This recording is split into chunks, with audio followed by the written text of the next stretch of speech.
All right, so it sounds like Bob Iger and Disney are going to put the movies on hiatus a little bit with Star Wars. According to Business Insider and a lot of the other sites, apparently Bob Iger let all these shareholders know what was going on with Star Wars because, they're shareholders and they want to know what's going on with whatever they're investing in. And it sounds like he basically told them that we're just going to focus on the TV series, the long-form storytelling that we saw in The Mandalorian and that we've seen in the Clone Wars and Rebels and stuff like that.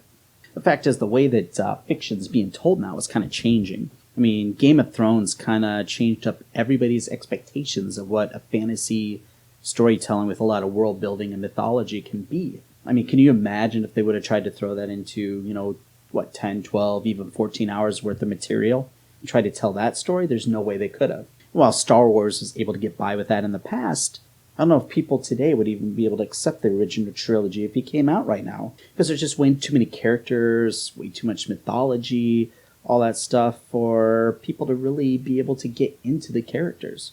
I mean, we want more. We want to care about them. It's no longer a day and age where you could just be a bad guy and a good guy and people are going to buy that. There needs to be complexity. And the thing is, with the Disney Plus series, we can get that. There could be a slow burn. We could find out what makes each character tick and learn about why we should give a shit if they die. I mean, you look at the sequel series, and Rey was probably the only one that we really got to know much about. Maybe Kylo Ren. But there just wasn't time for us to get to really know what made Poe or Finn tick. In fact, I would say that Poe is probably one of the most underutilized characters I've ever seen in Star Wars. In contrast, arguably the second most important character in The Mandalorian, Baby Yoda, we got to learn to love. I mean, we would have burned the whole world down if they would have dared kill that little creature off. Now, I think this news is a little bit of two different things going on. First, I think that they really realize that they want the longer form storytelling, that they could tell a more complete story with it. But also, I just don't think they know what the heck they want to do with the movies. I mean, there were rumors that they had talked to Taika Waititi. And if they could get him involved, I think that would be phenomenal. But even then, for him to do something great with that, there needs to be an overall plan.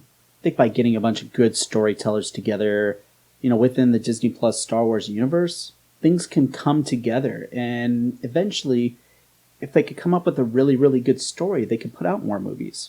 But I'll be honest with you, if they were to come out and say we're never doing another Star Wars movie again, I wouldn't be that excited about it.